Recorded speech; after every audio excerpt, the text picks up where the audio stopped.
now we have another outstanding literary writer by the name of Alan Choudhry, and he is the author of a phenomenal piece of literature that I'm sure all of you will enjoy reading and ultimately hearing about today. The title of the book is Introduction to Societal Systems Engineering. The book introduces new knowledge framework for engineering sustainable societies and nations. Welcome, Alan. How are you today? I'm fine, thank you. Well, tell us a little bit about you. Before we get into the book, we want to know about the author. I am with about 35 year experience locally and international mega size project and technology development. After my 2 master degrees in engineering, I started working in defense sector, then aerospace, and then entered into international project development and management. And this is how I was exposed to all kind of technologies and government issues, societal issues, identifying weakness and strength of various sectors. Okay. Well, you've had an exciting life. I have very exciting life. Okay, and how long have you been in the Seattle area? For last about 20 years. About 20 years, 20 years. Okay, well, let's talk about your book. A very interesting title. What is social system engineering? I don't think I've ever heard that term before. Exactly what is social system engineering? It is not social. Sorry that I would like to societal. Yes. It is a societal. It is engineering related with the society. Today's society has all kind of issues. The biggest challenge is the sustainability of a society, which covers every aspect of society. So far, there is no real good knowledge framework which could be implemented to solve societal problems. Our current education system or training system is all based on a 19th and 20th century way of thinking. And that is why we have so many all kind of societal problems, you name it, environment, or institution failures, whether it is democracy, whether it is capitalism, communism, whatnot. So we need a new kind of knowledge framework to address new problems. Okay, so how did you come up with the idea of societal systems engineering? I guess you just talked about that, how you came up with the idea. Yes. I really was very much confused in one way and also very much disappointed when I started working internationally in the development of mega size projects over $100 million with various governments all over the world. And then meeting those environmental standards, United Nations, human rights aspect, all that. I was surprised to know that, to find that about 70% projects were failing in all those areas related to infrastructure and social system, societal system and development. And that was a big trigger for me to start thinking why we have this kind of failure. We are wasting trillions of dollars a year all over the world. We are not solving any problem. If we try to solve one problem, we create 5 others. So it was that kind of situation which convinced me that we need to have a different kind of knowledge framework. And that is how I started. What would you say would be the 21st century problems this book addresses? In my book, I have a list of all those problems at very high level. Those problems could be related to failure of institutes, failure of government, corruption, environmental issue, failure of education system, um, uh, uh, failure of our foreign policy even, failure of economic system, GDP issue. GDP is not doing any good thing to our society, but we still keep on pushing its use and application. So I addressed all those issues in this one book um, in a very comprehensive way, but also on the same time in a very concise way, because after this book, I am working on other at least 10, 12 books, which will be coming one after the other.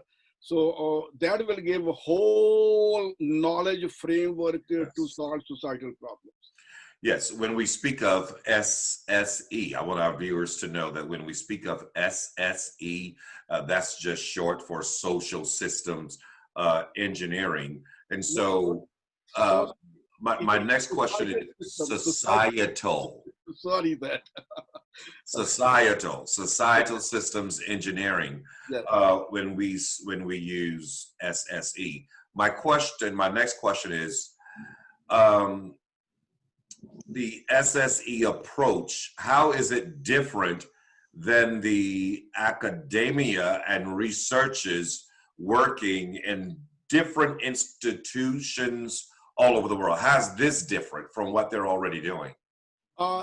In different institutes all over the world, in academic area, as well as other research organization and think tank,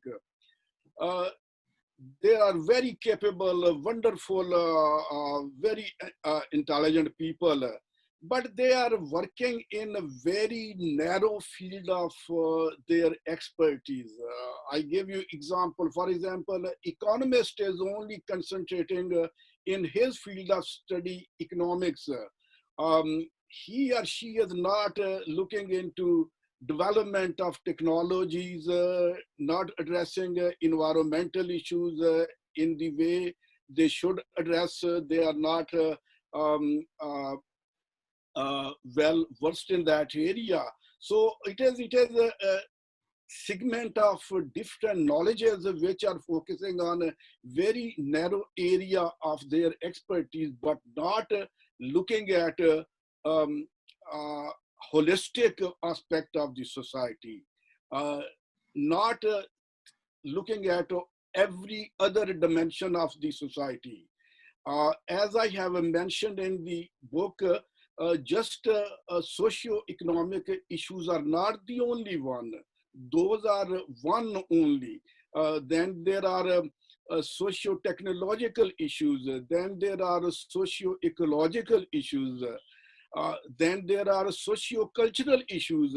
You cannot solve any of these problems when you don't address the other problem.